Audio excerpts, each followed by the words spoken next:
아름다운 입술의 열매를 함께 나누는 시간 갖겠습니다. 어느 나라에 음식 잘 만들고 뿐만 아니라 지혜롭다 소문난 요리사가 있었습니다.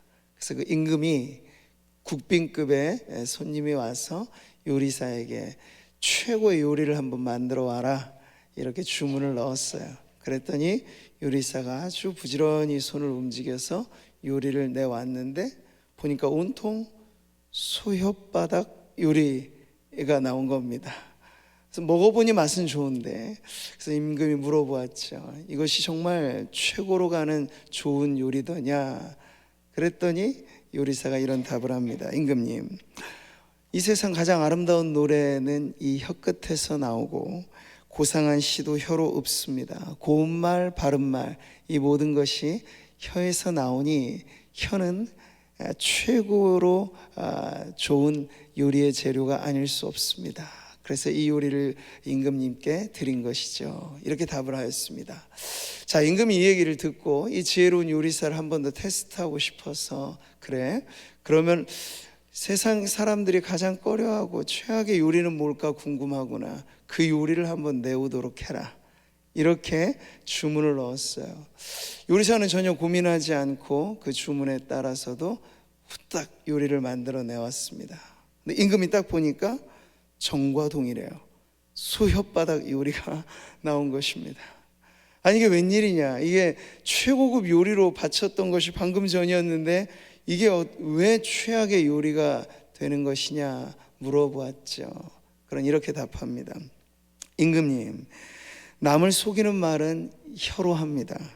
온갖 비방거리며 욕지거리, 이것이 다 혀끝에서 나오니 이 혀라는 것은 또 최악의 요리거리이기도 하여 제가 이렇게 만들어 바치는 것입니다. 이렇게 답을 하였다고 합니다. 이솝우화에 나오는 재미난 이야기일 뿐만 아니라 우리가 평상시 살아가는 이 모든 삶에 요긴하게 쓰이는 이 말이라고 하는 것이 누가 어떻게 쓰느냐에 따라서 최고가 될 수도 있고 최악이 될 수도 있는 게 바로 사람의 입의 말이라고 하는 걸 일깨워 주는 것이죠. 옛말에도 말 한마디로 몇 냥빚을 갚는다고요? 1000냥빚을 갚는데, 요즘 시세로 말하면 7천만 원 정도 되는 게 1000냥이라고 하는데요, 적은 돈이 아니죠. 말 한마디로 그걸 갚을 수 있다 하니 지혜로운 사람의 말 한마디의 값어치는 이 정도 된다 하는 걸 말해주는 거예요. 근데 말이 그렇게 요긴하게 지혜롭게 쓰여지면 좋은 것인데 반대의 경우도 있겠죠. 이런 말도 있어요. 새치혀가 사람 잡는다. 새치라는 거 10cm 정도거든요. 아주 짧은 몸의 지체인데 이게 잘못 사용하면 사람을 잡는다는 거예요. 자, 혀는 그래서 작지만 아주 위험한 살상 무기가 될 수 있다 하는 걸 알게 되지요. 자, 우리는 성도로서 우리의 삶에 결실의 계절, 이 가을을 맞이하면서 여러 많은 아름다운 믿음의 열매들을 기대하고 또 주님께서 우리에게 그것을 바라시기도 하여 열매 맺는 삶을 향한 그러한 메시지를 통해서 서로 기도하고 가을에는 열매 맺게 하소서 그렇게 나아가고 있는데, 오늘은 그런 의미에서 가장 중요한 열매 중에 하나, 바로 입술의 열매에 대해서 살펴보려고 합니다. 한번 뱉은 말은요, 물과 같아서 주워 담을 수가 없어요. 근데 무심결에 내뱉어진 말도요, 어딘가에서는 분명 재구실을 해서 열매를 맺습니다.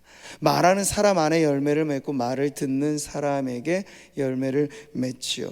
그래서 우리는 성도로서의 언행, 말로써 신앙을 고백하는데 말로써 서로 교제를 하고 말로써 자신의 의견을 피력하는 이 모든 언어 생활이 어딘가에 어떤 종류의 열매를 맺는다라고 하는 걸 안다면 여기에 매우 주의 깊게 그렇게 살아가야 함을 배우는 것이죠. 바라기는 오늘 말씀을 통해서 이 자리에 함께 우리 모든 성도님들의 입가에 우리 주님 바라시는 아름다운 입술의 열매가 그득히 맺혀지는 그런 은혜가 넘쳐나기를 바랍니다. 자, 이를 위해서 우리가 먼저 이 언어의 특징을 한 가지 더 살펴보아야겠습니다. 그래서 읽은 것이 오늘 잠언의 말씀이에요. 인생 잠언, 또 신앙의 지혜를 가르쳐주는 이 잠언서에서는요, 이 언어 사용에 대한 부분의 잠언이 꽤나 많다는 걸 우리가 알 수 있습니다. 그러니까 지혜롭게 사는 방법이 말을 어떻게 하느냐와 직결되었다 하는 걸 알 수 있죠. 그중 한 가지인데 오늘 본문 말씀을 우리 한 번 더 같이 읽어보겠습니다. 사람은 입에서 나오는 열매로 말미암아 배부르게 되나니 곧 그의 입술에서 나는 것으로 말미암아 만족하게 되느니라. 죽고 사는 것이 혀의 힘에 달렸나니 혀를 쓰기 좋아하는 자는 혀의 열매를 먹으리라. 아멘. 자, 이 말씀은 입술의 열매가 기본적으로 중요하다, 꼭 필요한 것이다라는 걸 가르쳐 줍니다. 근데 그것에 넘어서 이게 어떻게 쓰여지게 될 때 살리기도 하고 사람을 죽일 수도 있는 그러한 힘을 가지고 있다는 걸 강조하고 있죠. 여러 성경의 번역본들을 우리가 성경을 읽을 때 비교해서 읽어보면 조금 더 감을 잘 잡을 수 있는데요, 이 구절에 대한 이 메시지라고 하는 성경의 번역을 한번 같이 읽어보시면 이게 어떤 대조가 딱 이루어지는지가 느껴집니다. 같이 한번 읽어보시죠. 과일이 배를 채워주듯 말은 마음을 만족해 하고 좋은 말은 풍성한 수확 같은 만족을 준다. 말은 사람을 죽이기도 하고 독으로 쓸지 열매로 삼을지 선택하여라. 이게 독이 되는 말일지 아주 배부르고 윤택하게 해주는 열매 되는 말일지는 그 말을 하는 사람에게 달려 있다는 얘기죠. 자, 그렇습니다. 세상 사람들은 너나 할 것 없이 이 말로써 사실 음식만이 아니고 우리의 마음과 생각은 말로 주고받으며 만족을 느끼지요. 저는 가만히 한번 그런 상상을 해봤습니다. 만약 온 세상 사람들이 일심으로 약속해서 딱 1시간 동안만 말 안 하기, 그런 일을 벌일 수만 있다면 세상이 어떻게 되어질까? 모르긴 해도 엄청난 변화가 일어날 겁니다. 대부분 사람들이 사람을 속이는 거 말로 하잖아요. 사기치고 욕하고 모든 부적절한 언사로 인해서 세상의 평화가 깨어지는 것이거든요. 거짓 뉴스나 뭐 이런 것들로 인해서 전쟁도 나고 분란도 일어나는 것인데, 이런 말들을 일소시켜서 딱 1시간만이라도 서로 말 안 하기 운동을 하면 세상에 뭔가 변화가 일어나지 않을까, 그런 생각을 해봅니다.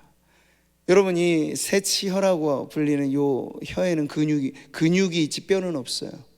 근데 뼈도 없는 요 연약한 혀가 말을 어떻게 하느냐에 따라 사람의 뼈를 부러뜨릴 수도 있고 사람을 아예 없앨 수도 있다고 하니 이게 얼마나 사실은 강력한 힘을 가지고 있는 것입니까? 오늘 잠언에서 사람을 죽이는 말이라고 하는 그 범주에 험담이라고 하는 게 있을 거예요. 옥자는 말하기를 험담을 하는 경우에는 적어도 3사람을 죽일 수 있다. 험담을 말하는 그 사람을 죽이고, 험담의 대상자를 죽이고, 험담을 듣는 사람을 죽일 수도 있는 말이 바로 이것이다 라는 이야기를 하죠. 이만큼이나 위험한 말인데 온 세상에 사실은 이 모든 것들이 아무렇지도 않게 사용되고 있다는 걸 우리는 놀랍게 생각해야 됩니다. 근데 여러분, 정말 아무렇지도 않은 걸까요? 이 말들이 누군가는 실제로 죽이잖아요. 네. 근거 없는 이야기들로 누군가를 헐뜯고 댓글로 엄청나게 인격을 모독하면 그 말이라고 하는 게 찌르는 비수 같아서 그걸 더 이상 참아내지 못할 경우에는 극단적인 선택까지도 밀어붙이는 게 바로 보이지 않는 이 말의 아주 비극적인 파괴력이라고 하는 것입니다. 자, 사람을 살리는 말은 좋은 열매라고 한다면 사람을 죽이는 말은 나쁜 열매라고 말할 수 있겠습니다. 야고보서의 말씀을 우리가 비교해서 보면요, 이 나쁜 열매로서의 말의 파괴력을 이렇게 표현하고 있어요. 같이 한번 보시죠. 혀도 작은 지체로되 큰 것을 자랑하도다. 보라, 얼마나 작은 불이 얼마나 많은 나무를 태우는가. 혀는 곧 불이요 불의의 세계라. 혀는 우리 지체 중에서 온몸을 더럽히고 삶의 수레바퀴를 불사르나니 그 사르는 것이 지옥불에서 나느니라. 아멘. 혀의 이 파괴력을 말해주는 거죠. 생의 바퀴를 불사른다고 하잖아요. 네. 누군가를 그렇게 없앨 수 있는 그래서 심지어 야고보는 그 혀가 저지르는 불을 지옥불이라고까지, 매우 안 좋은 표현이잖아요. 그렇게까지 말하고 있습니다. 오늘 주일을 맞이하는 성도님들, 지난 한 주간만 쭉 살펴보세요. 여러분이 귀로 들어왔던 그 숱한 세상의 소식들, 뉴스거리들, 거기에 좋았던 말이 많습니까? 안 좋은 말이 많습니까? 대번에 우리는 알게 돼요. 세상에 소위 뉴스라고 말하는 뉴스 탑 10을 뽑아보면 거기서 미담 사례, 좋은 열매의 말은 많지 않고 대부분이 다 나쁜 열매들을 주렁주렁 맺어서 그거 따먹고 그렇게 나누고 하는 게 이 세상살이구나 하는 걸 우리는 늘 반복적으로 경험하게 됩니다. 자, 그러니 우리는 좋은 열매를 기대하시는 하나님 앞에 세상 사람들이 실제로 맺고 있는 입술의 열매는 나쁜 열매가 부지기수다 하는 걸 알게 되는 거예요. 자, 그러므로 이제 우리가 좋은 열매로서 입술의 열매를 거두기를 바랄 때는요, 과수 농사를 하는 농부처럼 기술이 좀 필요하다는 거예요. 그냥 절로 맺어서 좋은 열매 맺어지면 얼마나 좋겠습니까? 근데 나무 하나가 과실수가 자라는데도 시간이 걸려요. 지난주에도 우리 장로님 밭에서 이렇게 과수 농사도 자그마하게 하셔서 물어보니까 맛 좋은 감을 내오셨는데 이 맛 좋은 감 하나 얻을 때도 벌써 7, 8년 정도 시간이 지나야 이런 고품질의 열매가 맺는다고 합니다. 근데 정성이 안 들여지면 그것도 안 되는 거죠. 그래서 과수 농사를 하시는 분들은 아는 하나의 매우 중요한 작업 중에 가지치기라는 게 있어요. 나무는 사실 가지는 제멋대로 뻗습니다. 그게 본성이죠. 근데 그대로 내버려두면 좋은 열매를 거둘 수는 없어요. 왜냐하면 햇볕을 골고루 받아야 되고 바람의 통풍이 잘 되어야 되니까 잘못 뻗어나가는 가지는 좀 이렇게 잘라 주어야 아주 좋은 품질의 열매를 풍성하게 거둘 수 있는 거죠. 자, 말을 열매라 하였으니 우리가 좋은 열매를 기대하기 바란다면 우리 말의 생활에도 가지치기가 필요하다는 걸 알 수 있죠. 이 가지치기가 뭘까요? 대부분의 많은 경우 잘못된 말을 적어서가 문제가 아니고 많아서가 문제입니다. 그러니까 가지치기라고 하는 건 말을 좀 줄이는 거죠. 줄이는 거예요. 할 수 있는 것 다 쏟아내야 직성이 풀릴 것 같지만 말의 특징은 하면 할수록 공허해진다는 거예요. 하고 나면 내가 그 말을 왜 했지 하면서도 또 말하게 돼요. 그러니까 이 말을 줄이는 것이 하나의 가지치기이고, 못되고 잘못된 말은 그냥 줄여서 능사가 아니고 끊어내야 되거든요. 안 해야 됩니다. 안 해야 됩니다. 그러니까 줄이고 비우는 것이 바로 우리 좋은 열매를 맺기 위해 우리가 해야 할 가지치기라고 하겠죠. 자, 음식도 그렇듯이 적당히 먹으면 피가 되고 살이 됩니다. 의사소통하는데 말이 없으면 안 되니 말은 당연히 해야겠죠. 그럼 그것이 넘어가게 되면 소통이 되는 게 아니라 오히려 말이 많아져서 불통이 되는 경우도 많습니다. 자, 그렇기 때문에 이 말로써 주고받을 수 있는 지혜로운 의사소통에도 많은 말이 아니라 효과적인 말, 진실된 말, 좋은 말, 이것이 좋은 소통의 재료가 된다는 거예요. 앞서도 우리가 야고보서를 보았습니다만 경건한 사도로 손꼽혔던 야고보는 그의 경건 훈련에 반드시 있어야 될 것, 바로 언어 생활에 대한 훈련을 이렇게 강조합니다. 같이 읽어보시죠. 누구든지 스스로 경건하다 생각하며 자기 혀를 재갈 물리지 아니하고 자기 마음을 속이면 이 사람의 경건은 헛것이라. 초대교회로부터 사실 2000년 기독교 역사 중에 주류는 아닙니다만 수도원이라고 하는 대안적 공동체 훈련이 늘 있어 왔습니다. 기성의 교회가 제 기능을 발휘하지 못할 때 사람들은 이제 신물나는 그 교회 공동체를 벗어나서 우리끼리라도 좀 세속에 물들지 않고 신앙을 지켜가자 하면서 만들어가는 수도원 운동들이 있었죠. 근데 대부분의 수도원 운동이 제일 강조하는 훈련 중에 하나가 이거예요. 바로 무건수행을 시키는 거죠. 그래서 엄격한 규율이 작동되는 수도원에 들어가면 입소하는 그날부터 입을 걸어 잠그는 훈련부터 시킵니다. 좋은 말이 나쁜 어떤 말도 하지 않는 것 자체를 훈련으로 시키는 건데 이게 금식만큼이나 어려워요. 말을 안 한다는 게. 우리가 평상시 말을 자연스럽게 해면서 살기 때문에 말 안 한다는 게 얼마나 불편한 걸 모를 뿐, 의식적으로 이제 줄이자, 비우자, 말의 가지치기를 좀 하자 노력을 하시려고 결심을 하면 그 순간부터 이게 정말 어려운 거구나 하는 걸 알게 되는 거죠. 근데 그럼에도 불구하고 필요하다는 거예요. 타는 말을 부리는 기수가, 여러분 말을 길들일 때 어떻게 말을 길들이겠습니까? 재갈을 물리는 거죠. 그리고 고삐를 잡아 당겨야 원하는 방향으로 달리게도 하고 멈추게도 하죠. 근데 이게 없으면 야생의 말은 제멋대로예요. 야생마, 고삐 풀린 망아지 이런 말처럼 지금 이 야고보는요, 우리의 언어 생활에도 통제 불가능한 말은 고삐 풀린 망아지요, 제멋대로 날뛰는 야생마 같다, 반드시 길들여야 된다 하는 걸 강조하고 있습니다. 잠언의 또 다른 말씀을 보면 이러한 말의 중요성을 강조하죠. 남의 말하기를 좋아하는 자의 말은 별식과 같아서 뱃속 깊은 데로 내려가느니라. 이 남말하기 좋아하는 건요, 고금을 막론하고 동서를 막론하고 모든 사람들에게 간식거리라는 거죠.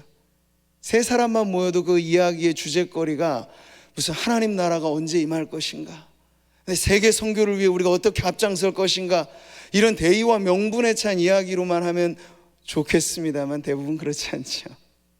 누구누구의 이야기로 시작해서 누구누구의 이야기로 끝날 때가 대부분입니다. 우리 주변의 사람이 아니면 나랑 오는 일면식도 없는 정치인 이야기, 연예인 이야기, 그런 이야기들로 가득한 것이 사람들의 대화거리이고, 모여서 어떤 경우에는 모여있는 사람들, 친구들끼리 모여요. 근데 여기 모임에 출석하지 않은 친구 이야기를 합니다.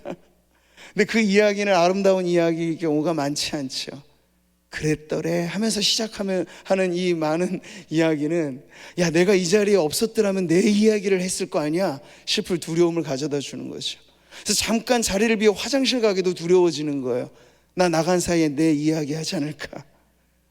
그러니까 말이 많은 곳에는 관계를 불편하게 만드는 문제가 생기게 된다는 거예요. 그래서 언어의 가지치기는 너무나 필수적인 훈련, 성도들이 꼭 해야만 하는 훈련이라고 하는 거죠. 기억하셔야 될 건, 내가 하는 내 말이 나의 인격을 나타낸다는 겁니다.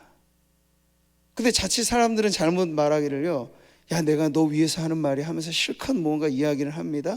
근데 그것 때문에 사람의 상처를 줘요. 그러면 미안한 마음, 야, 내 본심은 그게 아닌데, 마음에도 없는 말 한 것이냐 하죠. 근데 마음에도 없는 말이 나오지 않아요. 네. 한번 생각해 보세요. 여러분이 외국어를 전혀 배운 게 없는데, 우리 80연세 한 권사님은 미국에를 혼자 막 다녀오시면서 미국 말도 아주 잘하셔서 저를 깜짝 놀라게도 하는데요. 근데 보통의 경우에는 외국어 하나 배우지 않으면 낯선 곳에 가서 당황스러운 일을 겪으셨어요. 그러면 갑자기 당황스러운 일 때문에 외국어가 튀어나올까요? 나오지 않아요. 그럴 때는 더 모국어가 나올 뿐이에요. 사투리가 나올 뿐이에요. 내가 태어나서 자란 말, 이게 다 나에게 익숙해진 말이잖아요. 말이란 그런 것입니다. 말의 씨앗이 마음에 뿌리를 내린 게 나중에 나와요. 생각에서 자라난 것이 나와요. 상황이 되면 툭 튀어나오는 거, 아이고 나도 모르게 그런 말을 했네, 모르게 한 말인 것 같지만 내 안에 자라고 내 안에 열매 맺은 게 나온다는 걸 여러분 기억하시기를 바랍니다. 예수님께서 그래서 내 마음 그게 아닌데 이런 말 했어, 그런 핑계로 이 말 저 말 하지 말라고 이렇게 당부를 하셨죠. 입에서 나오는 것들은 마음에서 나오나니 이것이야말로 사람을 더럽게 하느니라.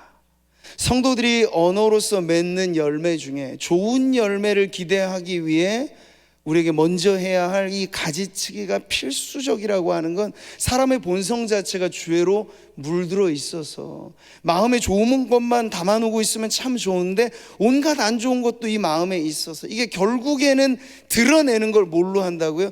말로. 입의 관문을 통과하고 나오면 바로 내 마음에 이런 것들, 이런 찌꺼기들이 담겨 있었구나 하는 게 드러나게 되는 거죠.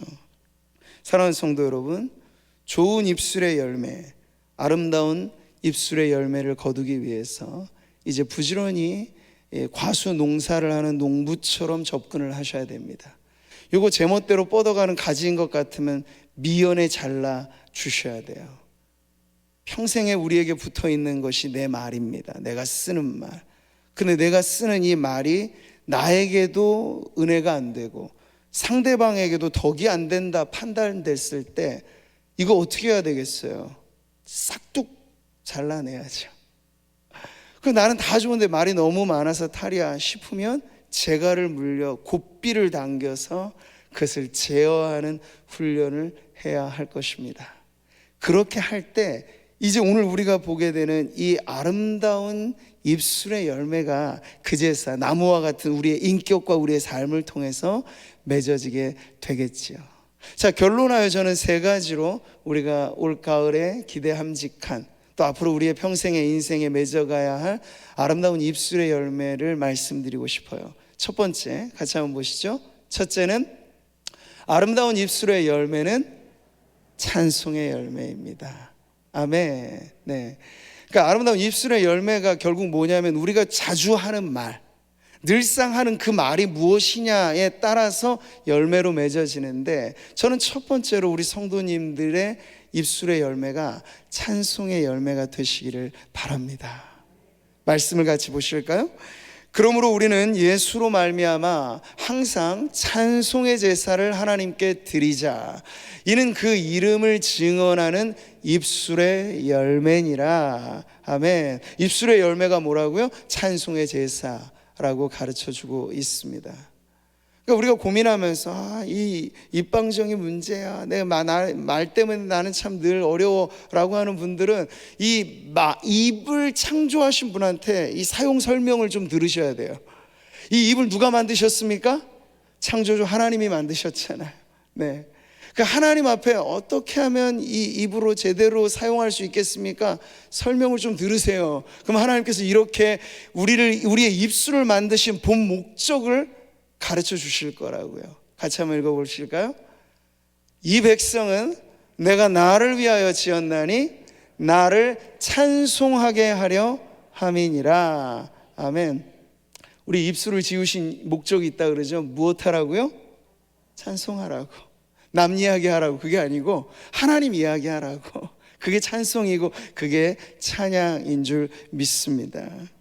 그러니까 우리는 항상 기뻐하면 찬송이 우러나와요. 항상 감사하면 찬송이 나와요. 근데 반대의 경우는요, 찬송을 하면 기쁨이 생겨요. 찬송을 하면 감사가, 잊었던 감사도 막 새록새록 떠오르게 되죠. 이것이야말로 얼마나 거룩한 교환입니까? 순환이고요. 근데 안 좋은 말을 하면 안 좋은 생각이 생기고, 나쁜 말을 하면 불평이 생기고, 이 악순환의 고리를 끊고 찬송으로부터 우리의 삶을 다시 새롭게, 그러니까 주일은 그러기에 너무 좋은 시작점인 거예요. 다시 새롭게 한 주간을 여러분 살아갈 때 귀 청소하시고, 지난 한 주간 여러분을 오염시켰던 그 모든 말들을 말씀으로 정화시키시고, 그리고 우리의 입도 다시 씻어내야 된다. 뭐로 여러분 정결케 되겠습니까? 찬송으로 정결케 되시기를 바랍니다. 여러분, 교회를 섬기는 여러 가지 많은 섬김의 자리들이 있는데, 늘 2부 예배에 참여하시는 성도님들은 우리 모두의 마음을 모아서 대표로 우리 할렐루야 찬양대가 늘 예배를 이렇게 섬기고 있잖아요. 근데 여러분들 중에도 악기의 재능이나 그리고 목소리로나 이것을 통해서 예배의 한 중요한 섬김을 감당하고 싶다 하시면 할렐루야 찬양대가 열려 있습니다. 찬양대에서 2부도 좋고 3부도 좋아요. 우리는 찬양대만 있는 게 아니라 회중 찬양을 인도하는 찬양 선교당도 아주 활발하게 움직이잖아요. 제가 요 10월 달은 매 주마다 금요 철야 때 어린 아이들부터 시작해서 막 중고등부 찬양단들 아이들 다 함께 금요 철야를 하고 있는데 얼마나 은혜가 넘치는지 몰라요. 근데 그런 자리에 참여해서 섬김일 뿐만 아니라 그 섬김 때문에 여러분이 찬송을 다른 분들보다 더 많이 부를 수 있는 기회를 얻는다는 건 바로 내 입술이 찬송의 열매를 맺게 하는 가장 좋은 방법이 될 수 있겠습니다. 지금도 그렇지만 앞으로도 꼭 제가 찬양대, 찬양단만을 말씀드리는 것은 아닙니다. 여러분이 부르는 노래의 18번이 찬송이 되게 하십시오. 세상 노래 한순간 들으면 잠깐의 어떤 여흥을 줄 수 있을지는 모르지만 우리의 영혼을 아름답게 만드는 노래는 언제나 변함없이 우리 하나님의 찬송을 부르는 것인 줄 믿습니다. 하루를 시작하실 때 여러분 찬송하시고, 직장에 오가면서 출퇴근길에 여러분의 귀에 찬송의 노래가 들리게 하시고, 그렇게 모든 삶의 환경에 찬양을 듣고 찬양을 고백하는 그런 환경과 분위기를 만들어 갈 때, 열매라고 하는 건 하루아침에 안 맺어진다 그랬죠. 영향이에요. 이게 꽉꽉 눌러져 있으면. 그러니까 우리 스스로가 환경을 찬송하는 환경으로 여러분 만들어 가셔서 하나님 기뻐하시는 찬송의 열매 그득히 맺혀지시기를 축복합니다. 자, 두 번째 아름다운 열매는 무엇이죠? 말씀의 열매입니다. 성경을 같이 읽어보겠습니다.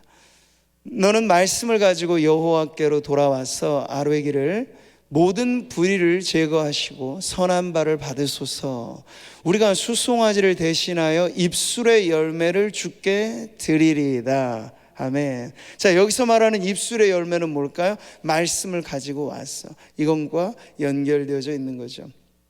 성경이 참 복되다 말씀하시는 복 있는 사람의 첫 번째 특징이 뭡니까? 주야로 여호와의 말씀을 읊조리는 사람, 묵상하는 사람이라고 가르쳐주고 있어요. 그러니까 그 입에 하나님의 말씀이 언제나 떠나지 않게 하라 하는 그러한 뜻이죠. 근데 여러분, 우리의 입안에는 어떤 소식, 말하자면 우리는 굿뉴스, 복음의 기쁜 소식이 입안에 더 많이 있습니까? 아니면 세상 뉴스거리들이 더 많습니까? 사람들이 관심 갖는 대부분의 회자되는 이야기들은 거기서 거긴데, 그게 우리의 입말을 가득 채우고 오히려 진정 가득해야 할 굿뉴스, 복음, 거룩한 말씀, 성경, 이 말씀이 우리의 입안에 가득 넘쳐나지 않으면 우리가 원해도 입술로 맺어가는 열매는 말씀의 열매가 아니라 온통 세상의 너저분한 열매들이 우리의 입에 맺어지게 될 것입니다. 여러분, 성도들이 모여서 나누는 이야기거리가 무엇인가요? 목장이 모이고 3, 4, 5 성도들이 모일 때마다 그 모임의 화제거리가 무엇입니까? 저는 바라기는 물론 우리가 이슬만 먹고 사는 그러한 존재는 아니라서 세상살이 하니 세상의 이야기들도 조미료처럼 필요는 하겠죠. 근데 이게 주식이 되면 안 된다는 거예요. 성도들이 만나서 이야기하는데 늘 나오는 이야기들이 세상 이야기거리만 되고, 말씀의 은혜 받고 예배 은혜 받고 성도들이 신앙생활하며 간증하는 것들이 나눔의 주제가 되지 않으면 여러분, 그 모임의 자리가 세상이지 교회가 될 수 없다는 얘기죠. 교회가 세상과 다를 수 있는 까닭은 우리의 모여서 나누는 그 소소한 일상의 교제조차도 그 모임의 자리에서 하나님이 함께 하신다는 믿음을 가지고 볼 때 하나님의 귀를 기쁘시게 들리게 하는 그런 이야기거리가 넘쳐야 되는 줄 믿습니다. 두세 사람이 내 이름으로 모인 곳에 주님은 함께 하신다 말씀하셨어요.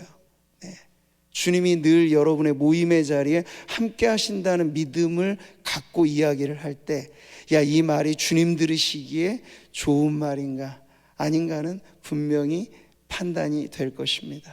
그럴 때 우리 주님이 좋아하시는 말씀은 진리의 언어예요.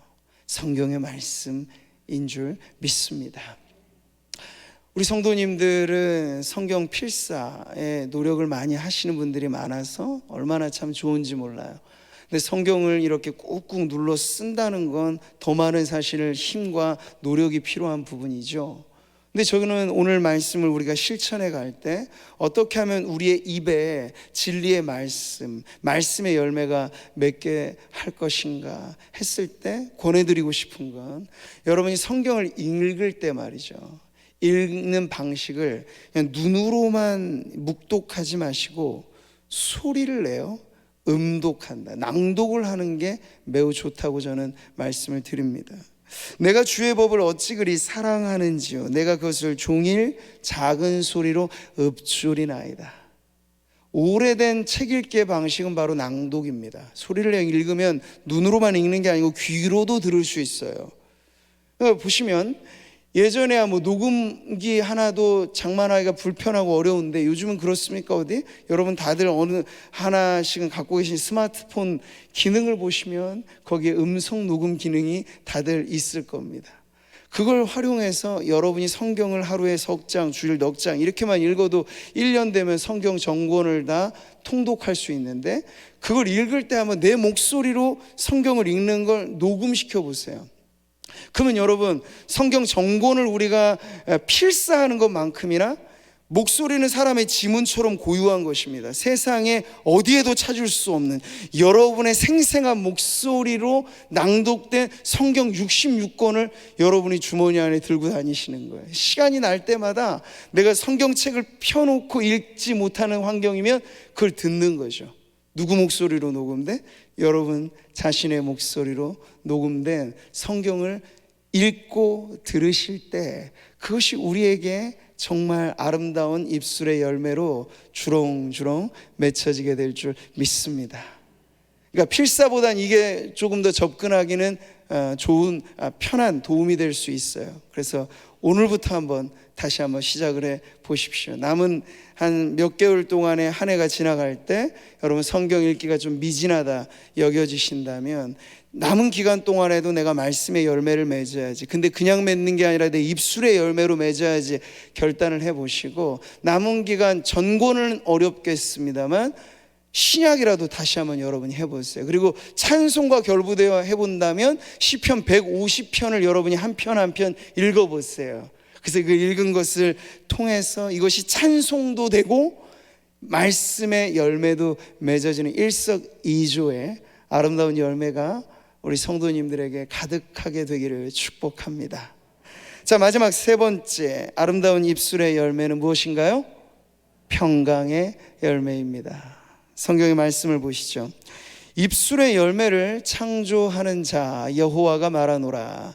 먼 데에 있는 자에게든지 가까운 데에 있는 자에게든지 평강이 있을지어다. 평강이 있을지어다. 내가 그를 고치리라 하셨느니라. 여러분 국어사전을 보시면 이 세상에 우리나라 말만 해도 단어가 얼마나 많은지 이렇게 두껍잖아요. 그 말도 다 우리가 알기는 어렵겠습니다만 그 많은 말들 중에 무게를 재서 제일 묵직하고 의미 있는 말을 골라낸다면 단어가 많이는 없을 겁니다. 아마 사랑, 믿음, 소망 이 세 가지는 거기에 나올 거고, 또 한 가지 빼놓을 수 없는 거, 하나님이 가장 좋아하시는 단어, 그게 바로 평강이라고 하는 것을 우리는 알게 될 거예요. 저희가 예배 시간 때마다 만나서 인사말로 하는 이 샬롬이라고 하는 게 구약시대 인사법이었고 신약에는 에이레네 이렇게 이야기를 하는데 그 평화입니다. 불편함이 없는 상태를 샬롬이라고 말하죠. 그러니까 하나님과 나 사이에, 성도와 성도 사이에, 또 교회와 세상 사이에 이 복음이 가져다 주는 바 참된 평화를 누린다라고 하는 건 가장 좋은 선물이 되는 거예요. 짧게나마 여러분들이 예배 때마다 주고받는 샬롬의 인사는 서로에게 줄 수 있는 가장 좋은 선물이라고 믿으시고 그렇게 인사를 하시기를 바랍니다. 사도들이 말이에요, 편지를 쓸 때 늘 서신서의 앞머리에는 은혜와 평강의 복을 기원했습니다. 그러니 우리가 모일 적마다 만날 때마다 평안하시죠, 평안하시기를 바랍니다 라고 하는 것만큼 서로에게 좋은 선물이 없다는 얘기죠. 부활하신 주님이 제자들을 처음 오셔서 하신 첫 말씀도 너희에게 평강이 있을지어다 하는 그런 말씀이었습니다. 그 주님은 우리가 세상살이 하는데도 마찬가지, 성도들이 교회 안에서만 통용되는 언어가 평강, 평강이라고 말하면 좀 교회적인 용어로 들리죠. 근데 이게 세상 사람들도 이해할 수 있는 똑같은 말로 번역을 한 평화입니다. 평화. 믿지 않는 사람들도 평화란 말을 싫어합니까? 좋아하죠. 그러니까 우리가 살아가는 삶의 모든 자리에서 직장의 동료들이나 이웃들과를 대할 때 그들이 평화하기를, 평화롭기를 기원해 주는 게 우리가 세상의 축복의 통로된 성도들의 사명을 감당하는 것이 되겠지요. 이게 어떻게 되라고요? 입술의 열매로 늘 평상시에 서로 부부지간에도 가족지간에도 아침을 시작하고 하루를 열어가고 그럴 때 인사를 하시는 거예요. 샬롬 하고 인사도 하고 오늘 하루도 평안하길 바라요. 이렇게 축복을 해주고 그렇게 함으로써 우리가 세상에서 평화의 도구로 평화의 열매로 그렇게 맺혀지는 성도님들이 되시기를 바랍니다. 가을에는 열매 맺게 하소서. 우리 오늘 입술의 아름다운 열매에 대해서 살펴봤습니다. 세 가지죠. 뭡니까? 첫 번째 찬송의 열매, 두 번째 말씀의 열매, 세 번째 평강의 열매. 물론 이 외에도 아름다운 열매는 많이 있습니다. 그런데 한꺼번에 많이 알려주면 또 이걸 지식으로만 수납하고 끝, 그렇게 되면 안 될 것이기 때문에 오늘은 딱 세 가지만 말씀을 드린 거예요. 언어는 습관입니다. 여러분이 즐겨 사용하는 그 말이 나의 인격입니다. 바라기는 즐겨 사용하는 성도들의 말이 찬송이 되시고, 즐겨 사용하는 성도들의 말이 말씀이 되고, 즐겨 사용하는 성도들의 입 안의 말이 평강이 되어서 하나님 여러분 보실 때 정말 실한 열매를 맺은 과일나무를 보면 농부의 마음이 기쁘듯이 하나님 우리 구원하셔서 살아가게 하시는 이 날 동안에 이 아름다운 입술의 열매를 맺어 하나님께 기쁨을 안겨드리는 저와 여러분 되기를 바랍니다. 사자성어로 삼사일언이라는 말이 있어요. 무슨 뜻이죠? 세 번 신중히 생각하고 한 번 조심히 말하라. 이걸 성도들이 적용한다면 어떻게 신중하게 생각하셔야겠어요? 여러분 하고픈 말이 딱 있어요. 이제 한번 여러분이 연습을 해보시는 거예요. 이 말을 내가 할지 말지를 순간의 판단을 물론 해야겠지만 순간의 걸음장치를, 깐깐한 물을 걸러내듯이 정화장치를 만드는 거예요. 여러분 스스로. 첫 번째, 이 말이 하나님의 영광을 나타내는가 오히려 영광을 가리는 말이 되겠는가. 만약 영광을 가린다면 하고 싶어도 이건 잘라내야지, 이건 멈춰야지 하는 거야. 두 번째, 내가 이 말을 하고 싶을 때 이것이 다른 사람에게 덕이 되는가 오히려 덕을 해치는가, 교회의 덕이 되는가 오히려 교회의 덕을 깨치는가 판단해 보는 거예요. 그 기준에 따라서 아니다 싶으면 잘라내는 거죠. 세 번째, 내가 이 말을 할 때 이것이 나에게 유익한가, 내 인격에 스크래치, 흠을 내는 말이 되지는 않을까 판단을 하는 거예요. 그래서 세 번 숙고할 때 하나님의 영광이 기준이 되고 이웃의 평화가 기준이 되고 그리고 나에게 유익이 되는가를 여러분 점검을 해서 바로 우리의 입의 말. 그래서 성경은 기도를 가르치잖아요. 주여 내 입술에 파수꾼을 세우소서. 아무 말이나 내뱉지 않게 해달라는 얘기예요. 할 수만 있다면 찬송이 울려 퍼지고, 할 수만 있다면 말씀이 메아리치고, 할 수만 있다면 평화의 아름다운 소식들이 내 입에서 나오는 말이 되게 하소서. 이런 기도로 이번 한 주간뿐만 아니라 올가을 그리고 여러분의 평생에 아름다운 입술의 열매 맺으시기를 주님의 이름으로 축복합니다.